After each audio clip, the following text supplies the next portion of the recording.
Today, I'm going to be showing you how to install an amplifier in your vehicle. So the first thing you're going to want to do is disconnect your negative battery terminal. So you have two, and the black one's always negative. So you just take it off, take the wire connector off, and put it to the side. See there, now it's off. You can put the bolt back in a bit so you don't lose it. And there you go. The next thing you're going to want to do is find a place to mount your amp. So I just have it mounted on my sub box, just right there. So the next step is going to be to run your power wire through your vehicle's firewall. As you can see, this is rubber right here.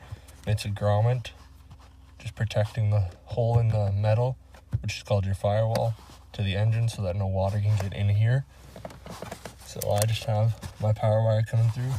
I cut a little hole in it with a knife so that it can get through. And then I put it beside a screwdriver, connected it with zip ties, and then just pushed it through. Once you have it through your firewall, you're going to want to find where it comes into your engine. And mine just comes in right down there. And so I round it up here, and then over into, then you want to connect it to the positive terminal on your battery. You run it to your amps location, and mine is in my trunk. So it's coming over there, and then it goes under these clips.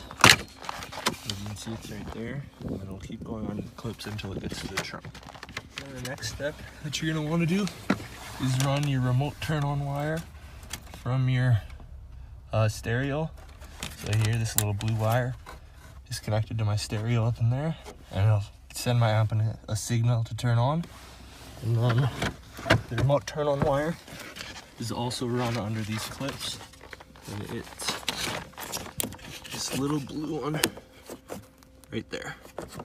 Next step is going to be running RC cables, which are these, from your stereo and then down back to your amp.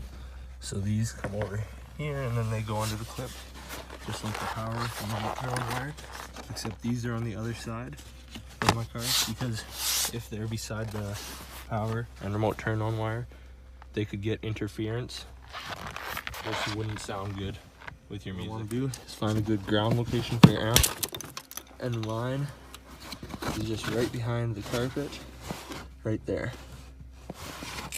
And with the ground, when you find it, you're gonna have to sand it off before you actually attach the wire, because if it's not sanded, it won't get a good connection and it won't be a good ground. Next thing you want to do is reconnect your negative battery terminal. And one thing about connecting the power wire, when you're connecting it, you also want to make sure that your fuse is not in the line, because that's just an extra precaution. So see, here's my fuse. Take it out just by pulling on it, and there it's out. So the circuit's not complete. You can't get power to your amp. Now, after all those steps are done, your amp will turn on. Most of the new amps have a little light that'll come on. And there you go. If you followed all the steps correctly, your amp should now have power.